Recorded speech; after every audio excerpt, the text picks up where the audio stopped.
పాయ. First ఉప్పు పసుపు పట్టించి బాగా వాష్ చేసుకున్నాను. ఇంకా ఆనియన్, పచ్చిమిర్చి, టమాటోస్,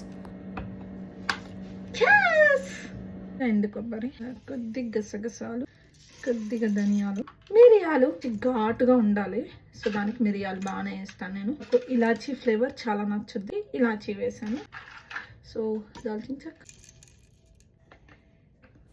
హాఫ్ ఆనియన్స్ పేస్ట్ చేసుకోవాలి అండ్ టమాటో ఒకటి పేస్ట్ చేసుకోవాలి.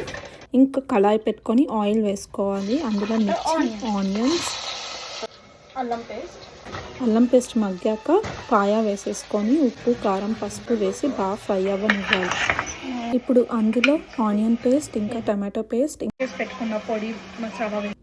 సో ఆ తర్వాత బాగా మగ్గించి వాటర్ పోసేసుకొనేసి మూత పెట్టి విజిల్ పెట్టి ఒక 7-8 విజిల్స్ రానివ్వాలి. అంతే, రెడీ అయిపోతుంది.